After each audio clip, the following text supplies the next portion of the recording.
canal Linha de Divisa retorna mais uma vez para a Zona da Mata de Minas Gerais para conversar com o Pedro Calixto, da Universidade Federal de Juiz de Fora. Pedro Calixto, como o pessoal que assiste o canal já te conhece da entrevista anterior, eu gostaria de que você se apresentasse falando, desta vez, especificamente sobre o teu doutorado, que foi feito em cotutela, entre duas universidades, e o seu pós-doutorado, e sobre os teus orientadores também. Por gentileza. Tá, muito obrigado. Antes de falar da minha cotutela e dos orientadores, eu gostaria primeiro de agradecer e parabenizá-lo pelo trabalho de grande importância que você está efetuando através do seu canal. Inclusive, quando eu compartilhei aquele primeiro vídeo que nós gravamos, eu tomei a precaução de colocar como a filosofia na cidade. De fato, o academismo faz com que a filosofia se feche, né? Ela é muito interessante, porque o acadêmico ele precisa de um meio mais de esotérico, né? Para falar dos autores, aprofundar o pensamento, que esse intercâmbio de conhecimentos é muito necessário. No entanto, a filosofia deve se expandir, tanto para motivar outros a fazerem a filosofia, quanto para aqueles que não querem fazer filosofia tomar esse contato, o primeiro contato com a filosofia. É realmente uma pena que grandes insights, eu diria, né, grandes pensadores, grandes pensamentos, fiquem fechados no âmbito de um grupo de pesquisa de especialistas e que o grande público, infelizmente, não tem contato com isso. Eu vim da França, né, recentemente, e eu fiquei na França durante 22 anos, eu tive a oportunidade de ver um país onde os professores de filosofia, os acadêmicos, eles estão em contato direto com a mídia, eles falam da pesquisa dele, tem programas semanais de debates, né, a Arte, por exemplo, que acho que deve ter, inclusive, acesso aqui pelos canais. A Arte é um programa que tem um programa de filosofia aos domingos, né? A gente levanta cedo, aqueles que gostam, né, vão ver a filosofia. E nos grandes debates de questões políticas, éticas, né, históricas, sempre tem algum professor de filosofia que vem falar também, naquelas mesas redondas que eles gostam tanto, né, que são projetadas em horários nobres, inclusive, né? Então, eu acho que, de fato, eu gostaria de parabenizá-lo, porque acho que é uma primeira abertura para o meio acadêmico entrar em contato com o mundo, com a sociedade. Por isso, eu nomeei a minha intervenção com você, e eu agradeço pela oportunidade, como a filosofia na cidade. Ali era uma tentativa de definição da filosofia como amor à sabedoria, mas dentro da cidade, né, falando com outros. Pedro, aproveitando o seu comentário, eu quero falar aqui especificamente para quem estiver nos assistindo, que é só entrar os acadêmicos, mestres, doutores, pós-docs, que quiserem conversar com o canal, dialogar com a sociedade e com a própria academia, é só entrar em contato com o canal, manda lá um recado, pode mandar e-mail para mim, conversar com o Pedro aí, que tem o meu WhatsApp, e a gente vai conversar e vamos agendar outras entrevistas. Vai ser um prazer continuar abrindo as portas para a academia, tá bom? Ok, Pedro. Inclusive, com relação a Agostinho, nós temos um grupo na Universidade de São Paulo, dirigido por Moacir Novaes, é um grande especialista de Agostinho, né? Eu tive a oportunidade de conhecê-lo na minha cotutela, exatamente, na minha cotutela de tese, em Paris, na Sorbonne. Ele, como eu queria validar o diploma ao mesmo tempo, porque tem sempre uma dificuldade quando alguém vai estudar fora e volta para o Brasil, tem que refazer, encontrar uma instituição para validar. E eu tentei validar automaticamente, pedindo uma cotutela. Então, tive a coorientação, tive a grande chance de ter um coorientador especialista em Agostinho, um dos melhores do Brasil, Moacir Novaes, da USP. E ele coordena um grupo chamado CEPAM, de filosofia.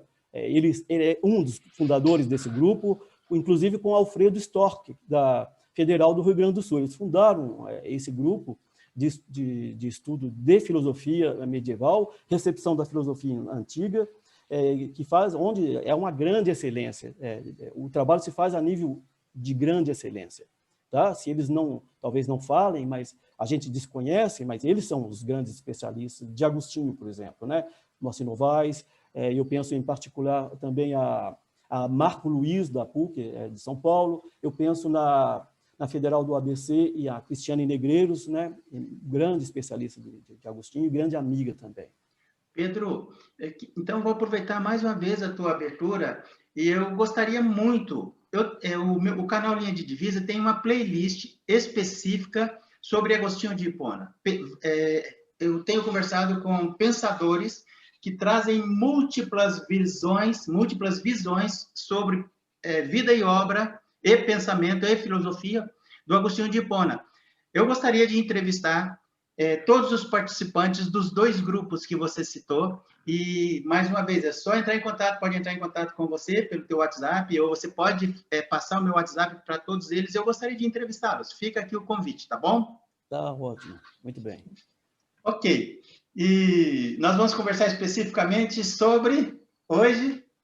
Então, uma tentativa de abertura sobre essa questão da mística medieval e do neoplatonismo, né? A partir de um grande personagem que é Dionísio Areopagita. Quem foi o Dionísio Areopagita? O Dionísio Areopagita, Dionísio Areopagita, ele foi um grande pensador do século VI, mais ou menos, né? Digamos que é um monge, né? Um frade de um mosteiro. Muito pouco se sabe sobre esse personagem. Tá? Nós sabemos que provavelmente ele tenha se convertido um pouco tardiamente, ele teve um contato muito grande com o pensamento de Proclus, né, com o neoplatonismo, e Dionísio, né, ele pode ser chamado às vezes de Dionísio, São Dionísio, né? Outros chamam ele de Dionísio, pseudo-Dionísio, né, ou Areopagita, ou então simplesmente de pseudo-Dionísio, né? Aí tem sempre essa ideia de pseudo, né, que significa falso em grego. É toda uma questão. Mas nós temos um grande número de obras de grande importância para a história da filosofia medieval e que tenha, na minha opinião, uma grande pertinência para a filosofia contemporânea. Antes de você falar disso, desculpe, Pedro, desculpe. Eu queria que você diferenciasse para mim do Dionísio, discípulo de Paulo, porque parece-me que há uma certa confusão aí do grande público, não tem? Com certeza, houve uma grande confusão e ela é cheia é uma confusão muito rica e muito próspera, né? Às vezes a gente fala de confusão que às vezes causa transtorno. No caso do Dionísio Areopagita, né, nós temos uma confusão que foi muito fértil, né? Dionísio é um monge, né? Como todos os monges da época, quando eles fazem voto, em particular o voto de castidade, né? O voto de castidade, obediência, mas o voto de castidade era muito importante, a castidade naquele meio, né? Dos mosteiros, da criação dos mosteiros.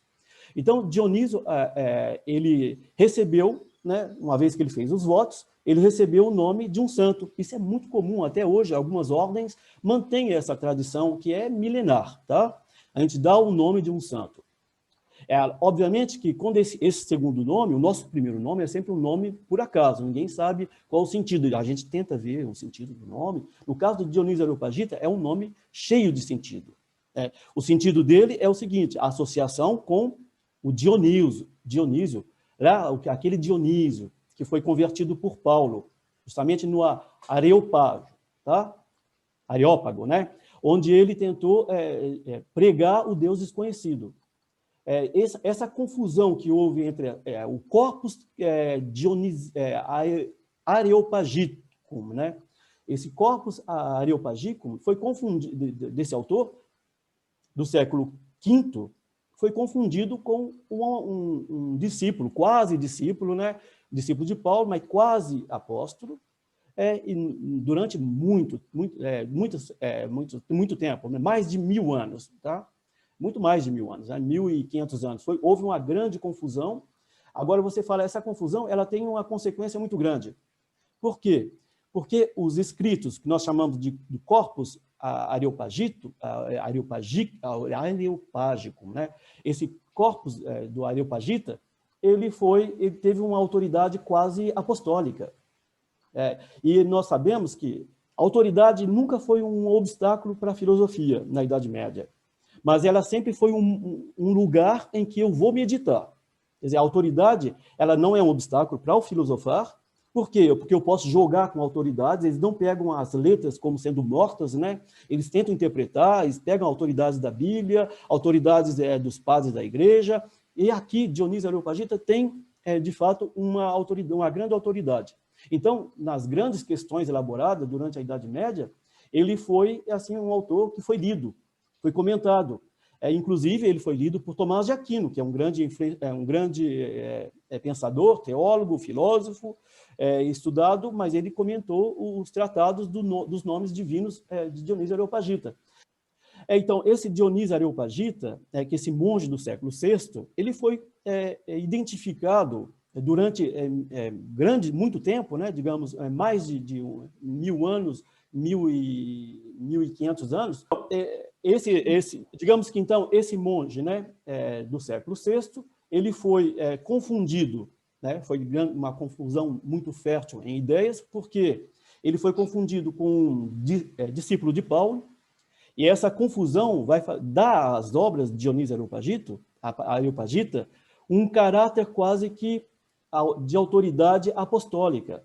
O que significa essa autoridade apostólica? Significa que, durante muito tempo, Dionísio vai ser lido, ele vai ser respeitado.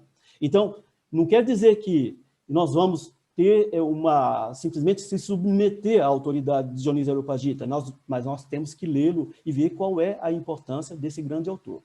Então, ele vai fecundar todo o pensamento posterior em função desse caráter quase que apostólico do pensamento de Dionísio Areopagita. Agora, esse corpus Christianorum, então, corpus das obras de Dionísio Areopagita, nós temos grandes obras, né? Temos os nomes divinos, nós temos a hierarquia celeste, a hierarquia eclesiástica, nós temos muitas cartas e nós temos a teologia mística. Essas obras vão ser traduzidas e, sobretudo, comentadas de maneira filosófica e, através do comentário, ela vai fecundar o pensamento posterior. Eu estou dizendo isso, por que eu estou dizendo isso? Porque é fundamental que nós compreendamos que essa influência vai exercer na filosofia vai introduzir na filosofia medieval e, através da filosofia medieval, na filosofia do Renascimento, no idealismo alemão e até mesmo no pensamento contemporâneo, um paradigma. E em que consiste esse paradigma? É justamente um pensamento em que Deus não pode ser pensado como um objeto dentre os outros. Legal, interessante, Pedro. E o que significa realmente a mística? Isso. Questão fundamental, Deodato, obrigado por me fazê-la, né? Essa questão ela é fundamental por duas razões. Ela é fundamental, primeiramente, para nós tirarmos, extrairmos dos nossos pré-conceitos, né? No sentido literal da palavra, pré-conceito, tá? Dos nossos pré-conceitos, que mística significa uma êxtase. A mística é muito lida ainda como sendo escritos místicos. E automaticamente, infelizmente, eu digo, né, nós associamos esse caráter místico à coisa de um místico religioso, exaltado, que está distante do mundo, né? A gente pensa uma mística que abandona o mundo, né? Justamente pensa sempre num Deus transcendente. E agora, essa mística de Dionísio Areopagita é uma mística muito interessante, porque ela introduz um novo paradigma que é muito diferente do paradigma que fundou o pensamento de Dionísio Areopagita, que é a mística grega, Plotino e Proclus, sobretudo. Por que ela é diferente? Porque Dionísio Areopagita nos diz uma coisa, que eu vou dizer agora.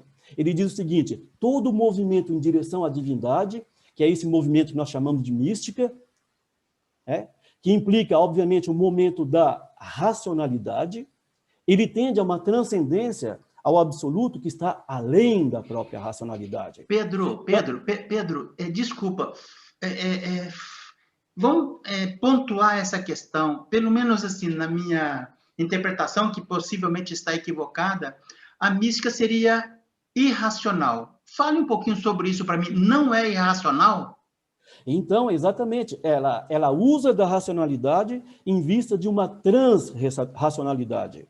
Por que uma transracionalidade? Essa é a grande questão. Por que necessidade de além, trans, né? de atravessar, né? de além da própria racionalidade. Por que essa necessidade? Porque Deus não é um objeto. Você entendeu? O neoplatonismo fez algo fantástico. Ele introduziu um novo paradigma, que é a noção de infinito. Se você falar para mim, mas o infinito existia no pensamento grego? Existia, mas ele existia como apeiron. E sabe o que significa literalmente apeiron? Significa inacabado. Sabe como traduz apeiron em latim? Imperfeitum. E o que é o perfeito? É o acabado. Então, nós pensamos, sempre nós vivíamos no mundo grego, né? O mundo grego é cíclico, tudo é muito acabado, tudo é perfeito. E, obviamente, nesse mundo perfeito, eu penso Deus no interior, como uma coisa dentre as coisas, um objeto dentre os outros. Um objeto magnífico, excelente, mais poderoso, mas ele é simplesmente um dentre os outros. E, aliás, ele é um objeto dentre os outros em que a própria filosofia no pensamento aristotélico, sobretudo nós pensamos no pensamento, na metafísica lambda dele, né, onde ele vai ter um tratado de teologia de Aristóteles, viu, gente? Teologia não é simplesmente um objeto tratado por padres da igreja, não, grandes filósofos como Aristóteles fez um tratado de teologia, mas nós percebemos que esse Deus de Aristóteles é um motor, ele é isso, ele é aquilo, ele está primeiro, ele causa dessa maneira, ele causa como finalidade. Bom, todos esses elementos são fundamentais para determinar a divindade aristotélica, né? Porque é o princípio radical de todas as coisas que o físico hoje busca, né? O princípio radical. Aristóteles buscou também, como um grande físico, grande metafísico. Ele buscou esse princípio, mas ele concebe esse princípio sempre ao interior de outros objetos, de coisas. O neoplatonismo introduz a noção de infinito, agora não como sendo imperfeito, porque para Aristóteles, algo imperfeito é algo inacabado. Uma casa imperfeita é uma casa inacabada. Tem que fazer seu acabamento da casa, para que ela atinja a sua perfeição. Né? O perfeito é o passado latino, né? Que significa perfectum, que é acabado. Aquilo que já aconteceu, acabou. E o imperfeito é aquilo que está acontecendo ainda. Então, nós percebemos que a noção de perfeito ela vai ser transcendida por um paradigma novo, introduzido por Plotino, mas certamente por outros filósofos, Amônios, por exemplo, de Sacas, né, que foi um grande influenciador do pensamento de Plotino, que introduz o infinito como algo que é fundamental. Você entendeu? O infinito agora não é simplesmente, ele se torna absoluto. Não no sentido de inacabado, mas no sentido de transcendência absoluta de tudo aquilo que é finito. Quer dizer, nada que é finito pode ser concebido como sendo o princípio. Ora, tudo que é finito é pensado como depois do princípio, independente desse princípio. Esse é o paradigma neoplatônico que vai influenciar Dionísio Areopagita. Dionísio Areopagita vai beber desse paradigma, e a partir desse paradigma ele vai conceber um novo paradigma, uma mística. Então você percebeu que aqui o que nós estamos fazendo é tentando pensar o finito, mas não como o horizonte último do pensamento. Né? Porque tudo que é finito, ele é acabado. Tudo que é finito, ele é definível, ele pode ser definido. A arte da definição, que é o que nós somos práticos, né, em filosofia, nós aprendemos a definir a partir dos nossos primeiros exercícios de diálogo platônico, nós vamos definir o belo, definir a justiça, definir o bem, e vamos definindo as coisas. Né? Definir uma ideia. Bom, nós definimos as coisas. Então, as coisas são definidas. No neoplatonismo, aquilo que é definido, aquilo que define é maior do que o definido. Então, imaginar que você é suscetível de definir o princípio, significa fazer do princípio um principiado. Significa fazer daquilo que cria, ou daquilo que produz a totalidade do real, algo produzido pelo próprio intelecto. Então, o paradigma neoplatônico é fundamental. É fundamental porque ele nos leva a pensar que, dado que quando eu tento falar de Deus, eu tenho que pensar os limites da minha linguagem, primeiramente. Será que a minha linguagem está apta a falar da divindade? Esse é um ponto. E quando eu faço isso, Deodato, eu estou fazendo o quê? Usando a minha própria racionalidade. Então, a mística não tem nada de racional. Ela vai além da própria racionalidade, tentando compreender os instrumentos que usa a racionalidade. A racionalidade usa da linguagem, ela usa do pensamento, mas o que é pensar? Né? E ela usa do discurso, mas quais são os tipos de discurso? Então, eu diria que o neoplatonismo é um metaplatonismo. Ele pressupõe o platonismo e transcende o platonismo na ideia, na medida em que ele introduz um princípio radical de todas as coisas, que ele não pode mais ser suscetível de uma apreensão intelectual. Então, muito bem. Vai falar. Então, nós estamos aqui diante de um pensamento filosófico, racional, de cunho religioso, mas de uma religiosidade que eu diria que não evacua a racionalidade e que tende a um movimento ascendente em direção ao princípio. E cria vias. Nesse sentido, desculpa te interromper, é que eu ia te fazer a pergunta. Então, a filosofia atual, ela se interessa pela mística medieval? Muito bem. Ela se interessa muito pela mística medieval.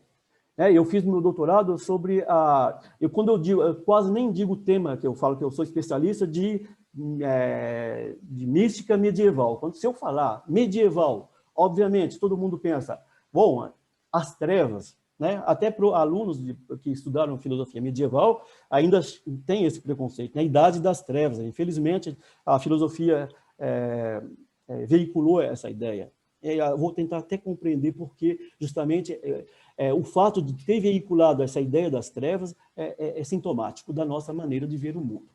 Mas, então, quando eu digo assim, eu trabalhei na Idade das Trevas, filosofia medieval, aí eu acrescento mística, todo mundo pensa que eu caí num próprio irracionalismo, quer dizer, eu estou simplesmente falando coisas que não têm interesse filosófico, né? Que transcendem a racionalidade, então já não é mais do domínio da filosofia. Ora, o fundador da filosofia, só para dar um exemplo, que é Plotino, o grande fundador é Plotino, ele não frequentava os templos. Não frequentava os templos. E era um problema, porque ele nasceu perto de Alexandria, em 204, 205, 246 ele vai para Roma, ele ensina em grego, obviamente, porque a cultura, inclusive eu li recentemente uma passagem de Cícero, que achei muito interessante. Cícero falava assim, estão considerando que eu seja um tradutor do pensamento grego. Aí ele fala assim, que incoerência. É Cícero que diz. Cícero é o nosso especialista, inclusive, Cícero Cunha é especialista de Dionísio Areopagita, do Brasil. Tá? Cícero Cunha Bezerra. Agora eu pensei em Cícero, associei a ideia de... É o Cícero de Sergipe? É o Cícero de Sergipe, É muito gente fina, muito acessível também. Você poderia entrar em contato com ele para aprofundar essa primeira introdução minha. Então, obviamente que ele está em Cícero, né, diz o seguinte, a minha filosofia, obviamente, que não é uma tradução do pensamento grego. E não é, de fato. Por quê? Ele diz, porque quem quer estudar filosofia já sabe grego. E quem não tem interesse pela filosofia não sabe grego. Então, a gente sabe muito bem que a filosofia é a língua culta. A filosofia é a língua dos cultos que eles sabiam grego, dominavam grego.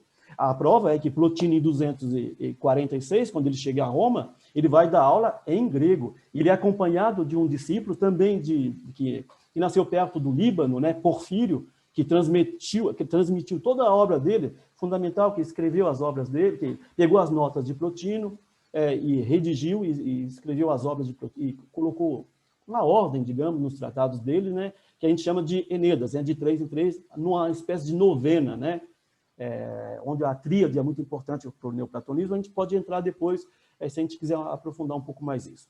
Mas o interessante aqui é notar que Plotino vai escrever, vai falar no meio, e ele não frequenta o templo. Por que não frequenta o templo? Porque ele está fazendo filosofia. Então, a mística medieval, ela continua tendo esse paradigma do Deus como sendo infinito. Deus não é um objeto, mas ela mantém a ideia de que nós estamos no âmbito da filosofia. Tá? Uma filosofia que fala do princípio. Mas a filosofia sempre foi chamada a falar do princípio. E se ela não quer falar do princípio, é porque ela está renunciando-se a alguma coisa. Mas eu volto aqui à sua ideia, você está estendendo a mão para mim falar disso, e eu vou falar. Não, então, né? não, tá. Eu estou com a mão cruzada. Essa pertinência, digamos, né, essa pertinência da mística, então, nesse sentido da mística, é muito atual, porque nós tendemos, a partir da filosofia de Descartes, que é um grande filósofo, obviamente, né, nós tendemos a imaginar a filosofia como sendo uma propedêutica técnica. A filosofia é uma propedêutica técnica. Descartes, ele diz no Discurso ao Método, ele escreveu um grande discurso ao método, em que ele faz filosofia, mas ele diz que isso é uma propedêutica. Em seguida, ele diz que a grande filosofia contemplativa, se referindo à escolástica e à filosofia medieval, obviamente, anterior a ele, é muito confusa, eles estão muito preocupados com a contemplação. E Descartes não, ele diz, o projeto cartesiano é um projeto que tende a compreender a natureza na qual nós vivemos, a fim do quê? Atingir a certitude, a certeza, e fazer uma mathesis universalis, que é uma matematização do real, né, em função de uma certeza absoluta, que é a certeza do cogito que pensa. Então, esse cogito que pensa vai buscar uma certa diagramatização do mundo. E isso vai dar a ciência. E ele diz, inclusive, Descartes, né, no livro 6 do Discurso do Método, ele vai dizer que talvez a progressão do homem está justamente na medicina. Você entende? Que a progressão da sabedoria do homem está na medicina. O homem buscaria isso. Então, ele foi um grande autor, preparou a ciência enquanto tecnologia, fez da filosofia a raiz de todas as ciências, que ele chama de metafísica, inclusive, na obra dele, nas meditações de metafísica. Ele faz da filosofia essa raiz fecunda que vai irrigar todos os troncos da ciência, mas o problema está aqui, Deodato. As ciências estão preocupadas hoje, elas estão preocupadas com objetos. Você entendeu? Elas estão preocupadas com objeto. Nós vamos numa universidade hoje, o que nós vemos? Departamento. Na palavra departamento, o que tem? Tem partes, você entendeu? Daí você poderia perguntar assim, mas o que faz a unidade, então, dos departamentos? Nós chamamos de cidade universitária. Aí eu digo assim, então está no universo, que está presente na palavra universidade. Então nós temos a universidade, que seria a unificação. Agora o problema, Deodato, é que essa unificação ela se dá quase que geograficamente. Se nós entramos na universidade, nós vemos o quê? Justaposição de partes. Eu estou aqui ao lado da Universidade de Juiz de Fora. Eu estou perto do departamento de engenharia, que eu nunca frequentei praticamente, fui para corrigir provas lá somente. Eu conheço de vista, não conheço nenhum professor de engenharia. Eu desço um pouco mais, eu vejo o departamento de direito. Eu fui lá fazer um pouco de introdução. Lá já tem um contato com a filosofia. Mas no departamento de medicina, os outros departamentos de tecnologia, matemática, etc., a filosofia está completamente ausente. Essa ausência da filosofia vem da ausência de um preconceito que filosofar é sempre se ocupar de objetos. Sempre preparar para tratar de objetos. É científico quando a objetividade, nós estamos aqui em pleno cientismo. E o cientismo é uma palavra pejorativa. Quer dizer, ser objetivo significa ter um objeto. E ter um objeto significa defini-lo, circunscrevê-lo. Então, aí você fala assim, mas Pedro, qual é a função dessa circunscrição de objetos? Eu digo para você, aí está o problema. Nós estamos em contato com a realidade que quer ver a realidade simplesmente como uma resistência que nós vamos explorar ao infinito. Mas isso causa problema. Causa problema porque tem elementos éticos que só a filosofia pode responder. Causa problema porque tem aqui uma amputação de um questionamento sobre os princípios. e tudo sobre o princípio radical de todas as coisas. Daí você pega um pensamento heideggeriano, quando ele tenta resgatar o ser como fundamento, né? Através digamos, da tonalidade afetiva, mas não é o nosso problema aqui por enquanto, mas só para mostrar para você, ele é taxado, por uma escola de Carnap, ele é taxado de ilógico, irracional. Tratado de irracional. E o que está dizendo aqui, qual o grande insight do pensamento heideggeriano, inclusive, nesse sentido, ele é muito influenciado pelo pensamento neoplatônico, é justamente que nós não devemos reduzir o nosso pensar simplesmente a objetos. Porque se nós reduzirmos a objetos, nós vamos ficar numa tecnologia, mas a tecnologia não pensa. Você entendeu? Fundamentalmente, ela não pensa. E o que ela não pensa? Ela não pensa o princípio. Ela não pensa os valores, os limites éticos. Então, nós temos aqui, pela ética, estamos entrando. Mas o fundamento em si mesmo está aí. Então, eu diria que essa dispersão atual da ciência necessita de uma unificação. Essa unificação, ela tem de ser pensada a partir do fundamento. Ora, se o fundamento não pode ser pensado como objeto, daí eu penso que a mística neoplatônica, tanto o neoplatonismo grego quanto o neoplatonismo medieval, tem algo a nos ensinar. Agora, fica aqui, por enquanto, nós não falamos ainda, o que ele nos ensina sobre o mundo, talvez, né? O que, de fato, nós aprendemos. O que nós aprendemos de imediato é que eu não posso pensar o princípio como algo definido, né? Que não posso pensar algo infinito como inacabado, algo negativo. Eu tenho que pensar o infinito como algo que constrói, algo infinito que constrói, né? Que produz as coisas. Muito bom. Pedro Calixto, você gostaria de fazer mais alguma consideração? Com certeza você trouxe novas luzes extremamente interessantes, e eu acredito que, creio que não sou somente eu e o grande público que tem uma visão distorcida do neoplatonismo. Eu tenho a impressão que, eventualmente, compartimentos, partes da filosofia contemporânea também tem alguma resistência com relação ao neoplatonismo. E, para mim, está ficando muito mais claro a contribuição filosófica da antiguidade tardia e medieval. Você quer falar mais alguma coisa sobre isso? Então, eu vou tentar fazer uma leitura. Eu escrevi um artigo, né? Talvez nós podemos deixar aqui no link. É um artigo sobre a metonímia do sensível, do sensível ao divino, né? Em Dionísio Areopagita, tá? As metonímias. Isso é importante porque ela atinge, para mim, o paradigma novo de Dionísio Areopagita. Porque quando eu falei de infinito, transcendência, nós estamos ainda em algo fundamental que Dionísio percebeu através do filósofo Proclus, que é um discípulo um pouco mais longínquo, né? Porque ele é do século V, VI também, quinto, digamos, né? Nasceu em 436, se eu não me engano, em Constantinopla, e foi estudar em Alexandria também, onde Plotino tinha nascido, mas trabalhou em Roma, e Proclus foi o último Diodóco. Diodóco significa o sucessor de Platão da academia, viu? Então, um grande filósofo. E é engraçado que ele fez, como Agostinho, ele estudou a retórica, foi estudar a retórica, e, de repente, se converteu à filosofia e à jurisprudência, fazia direito, e falou assim, não, de uma família nobre também, né? Mas ele falou assim, não vou fazer mais, eu vou fazer filosofia, e continuou em Atenas, não voltou para a região dele.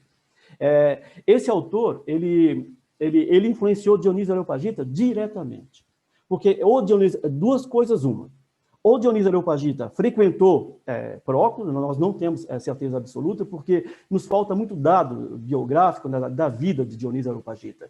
No entanto, nós sabemos que a atitude de Dionísio Areopagita é uma atitude que tende a retomar alguns paradigmas de Proclus, certo? O primeiro dele, o primeiro paradigma que ele retoma é a noção de nomes divinos. Então, Dionísio Areopagita escreveu um livro que se chama Nomes Divinos. Nos nomes divinos, ele vai fazer o seguinte, ele vai reler a Bíblia, ele vai ver quais são os nomes divinos, ele vai interpretar esses nomes divinos como sendo energeias. É isso aqui, a palavra importante é energeia. Ele interpreta, então, a energeia como sendo operações divinas. Depois eu retomo isso. Ora, é exatamente o que fez Proclus na teologia platônica.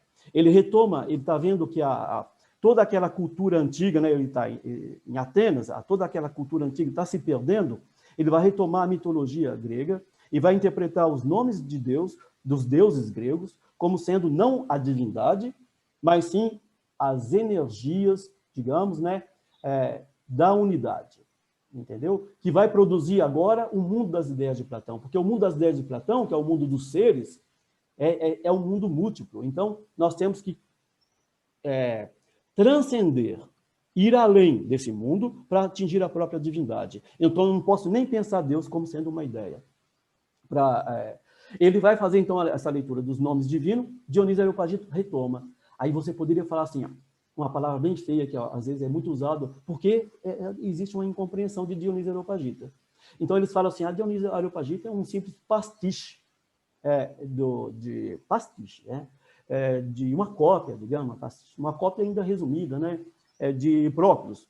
Não, não é. Primeiramente, nós não temos todas as obras de Dionísio Areopagita. Segundo, Dionísio Areopagita escreveu uma mística. A mística dele é muito interessante porque ele vai escrever teologia simbólica, então ele vai ver o mundo já de maneira simbólica. Então ele introduz um paradigma que nos conduz a ver o mundo de maneira simbólica. Segundo, ele chega na teologia racional, ele chama de teologia catafática, afirmativa, onde ele vai buscar os nomes de Deus como a bondade, a justiça, eu posso chamar de Deus justíssimo, eu posso chamar Deus de ser, de vida, obviamente. E tudo isso ele vai, depois aplica o que nós chamamos de teologia negativa. A negação aqui, ela é utilizada para dizer, não, eu consigo aprender o que é a bondade, eu consigo aprender o que é a justiça. Ora, então, se eu consigo aprender o que é a bondade, o que é a justiça, elas não são Deus. E ele vai dizer, elas são operações da divindade. Elas são operações da divindade. Então, eu tenho que negar. Aí eu entro na teologia negativa. A teologia negativa vai dizer, não, Deus não é nada disso. E aí ela chega a um ponto que ele chama de enosis. Aí sim tem a êxtase, né? O homem chega ao contato com a divindade na teologia mística, que é uma espécie de negação da teologia negativa. Nós chamamos isso, de maneira técnica, de negatio negationis. Negação da negação. Tá? Agora, o que é interessante notar, aí você falou assim, mas Pedro, você entrou de novo naquilo que nós estávamos tentando sair, que é uma mística. Qual é a diferença, de novo, né, entre a mística de Dionísio e a mística neoplatônica, já que a mística neoplatônica é mais desenvolvida, de fato, tem mais livros, tem mais autores, tem um corpus de mística que é muito mais complexo, né? Mais completo, digamos. Dionísio Areopagita é um pastiche? Então, por que você não fica com Plotino, com Proclus, com Damácios? Eu digo assim, não, Dionísio Areopagita trouxe um paradigma novo. E que João Scoterígena, no Renascimento Carolíngio, Alain de Lille, no século XII, Mestre Eckhart, no século XIV, e Nicolas de Cusa, no século XV, para citar só esses autores, né, 5 autores, já é suficiente, porque são grandes autores, conseguiram perceber a importância desse novo paradigma de Dionísio Areopagita. E em que consiste esse novo paradigma? Estudando uma vez na França para fazer uma conferência, eu encontrei uma passagem, é o 804 dos nomes divinos, eu encontrei uma passagem que diz o seguinte, e que me chamou a atenção. Dionísio falou, qual é o sentido dessa elevação? Ele se perguntou qual é o sentido da mística, então, né, da êxtase mística, que vai até o princípio que está além de tudo e que não é um objetinho entre os outros que cada ciencinha vai tentar definir segundo os seus critérios próprios. Ele diz, o princípio transcende tudo. E aí ele vai falar qual é o sentido desse movimento anagógico, esse movimento ascensional. E lá tem uma passagem-chave, que quando eu compreendi essa passagem, eu compreendi que, de fato, não era um pastiche. Nós estamos diante de um novo paradigma. E esse paradigma consiste no seguinte, ele fala assim, o sentido de atingir, nada justifica essa elevação, a não ser esse movimento ascensional, a não ser uma volta ao mundo para enxergá-lo de maneira divina. Aqui nós... Opa! Então, quer dizer, nós temos aqui, em vez de estarmos diante de uma êxtase, né? Uma saída do mundo, todo o movimento ascensional de Dionísio Areopagita nos obriga, fala assim, só tem sentido se eu voltar ao mundo. E vê-lo agora como a partir da presença da divindade. João Scott Erichner compreendeu isso. Então, o que Dionísio está nos dizendo é que quando nós olhamos as coisas, que nós pensamos, elas fortalecem no ser, elas são, ele vai dizer, elas são na medida em que Deus está operando nelas. Então, ele nos obriga a contemplar aqui, não a divindade no movimento esotérico, né? Vamos contemplar agora o mundo como sendo Deus, como sendo um dom de Deus, como sendo Deus se manifestando, como sendo o princípio absoluto se manifestando naquilo que é finito, como sendo o infinito se finitizando. Então, eu já não vejo as coisas da maneira como eu vejo mais. Você percebeu? Quando eu digo assim, eu sou, olha só, eu digo eu sou, né? Nós nos apropriamos do verbo ser. Então, eu falo que tem entes aí, são coisas que são. Ele fala, não, elas são manifestações de algo absoluto que transcende o que elas são. Então, ele nos propõe de ver. Eu digo, fulano é bom. Ele fala, ele nos obriga a ver diferentemente. Ele diz, o que você está vendo ali, nada mais é que o resultado de uma operação. O resultado da bondade agindo e se manifestando. Quando eu digo algo é belo, o que é a beleza? É por isso que Dionísio Areopagita fundou.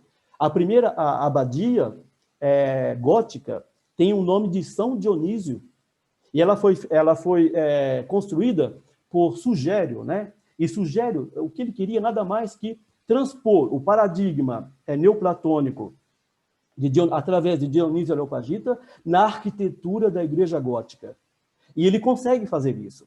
Ele consegue fazer isso. E como é que ele consegue fazer isso? Ele consegue quando ele nos convida, de fato, a arquitetura gótica nos convida a entrar no mundo da obscuridade e ver a luz que bate nos vitrais e que vivifica o mundo. Então, o mundo é vivificado, ele é compreendido, ele é esclarecido através da luz. Mas o que é a luz? A luz é aquilo que nos dá a ver. Quer dizer, tudo que nós vemos são fenômenos, são objetos. Mas a luz que nos permite de ter acesso a esses objetos, ela é propriamente invisível. Então, é no seio da própria visibilidade que eu vou ter que perceber a presença do invisível, a presença do absoluto, que está dando todas as coisas. É no seio do infinito que eu tenho que pensar e sentir, né, essa presença do infinito. Então, eu vejo a arquitetura gótica, eu vejo as trevas, não, o que eu vejo são raios de luz que tocam os vitrais e se revelam. E lá na Igreja Gótica é excelente, né? Nós vemos o quê? A história, nós vemos o mundo cotidiano, nós vemos até mesmo os artesãos, nós vemos a vida, a cidade, os campos, a natureza.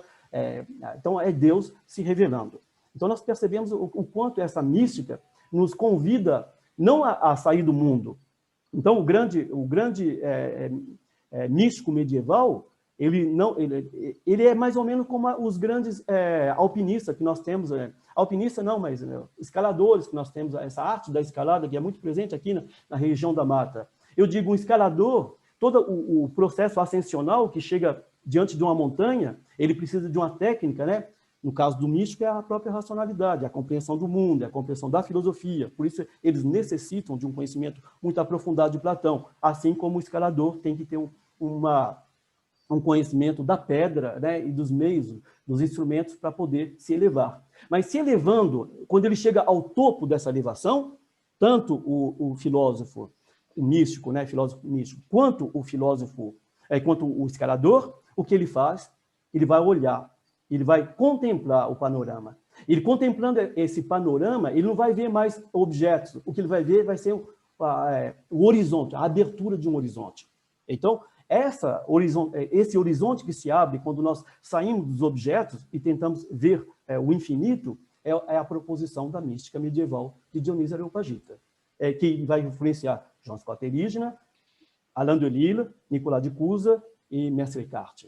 Então, é um convite. Inclusive, Mestre Eckhart, isso é tão fundamental que Mestre Eckhart escreveu um sermão sobre Marta e Maria. Aí você fala assim, Marta e Maria foi... Pedro, isso é muito conhecido, Marta e Maria foi tratado na Idade Média como sendo Maria, a contemplativa, Maria, né, a Maria que se desbruçou, né, diante dos pés de Jesus e ficou contemplando. E Marta são os servos, né, os artesãos que ficam produzindo. Marta. E quem escolheu o melhor é a filosofia, é a prática ou a contemplação? Aí você vai dizer, obviamente, é a contemplação. Mestre Eckhart diz que não. Ele diz que quem escolheu a melhor parte foi Marta, porque Marta passou pela contemplação e percebeu a importância de se ver o mundo. Quer dizer, Deus não nos faz simplesmente contempladores, ele nos convida a ver o mundo a partir de um novo prisma, a partir de uma nova realidade. E essa é a razão pela qual Marta fica preocupada com Maria. Ela diz, Maria, venha. Jesus fala assim, Senhor, né? Senhor, envia Maria, peça para Maria me ajudar. Aí você diz assim, ela está com ciúmes, porque Maria está contemplando Deus, e ela não. Ela está preocupada com a atitude puramente estática de Maria. Maria tem que progredir ainda. Maria tem que se abrir ao mundo. Essa abertura ao mundo, que é próprio da mística medieval, é o que mais me encanta, né? É lógico que tem todos os instrumentos mais técnicos para compreender isso de maneira um pouco mais aprofundada, mas isso, para mim, é um grande insight da filosofia medieval e da mística de Dionísio Areopagita em particular. Pedro Calixto, muito obrigado por mais uma vez dispor do teu tempo, dividir, se colocar como canal de transferência de conhecimento, o que nos agrada bastante. Então, muito obrigado, um abraço, a gente volta a conversar outras vezes. Grande abraço, Adeodato. Adeodato, né? Agora Adeodato, tranquilo. Muita gente me chama de Adeodato. Na verdade, sabe que eu já te contei a história? Não. O meu pai era Adeodato. Só que eu nasci numa colônia de pescadores no interior de Minas Gerais, nas margens do Rio São Francisco, lá para longe. Eu nasci no portal de entrada do universo Guimarães Rosa. E quando foi registrar o meu nome dos meus irmãos, o cartorário lá escreveu, tirou o A e deixou só Deodato. Essa é a historinha do meu sobrenome aí. Muito obrigado, viu? Valeu, um abraço.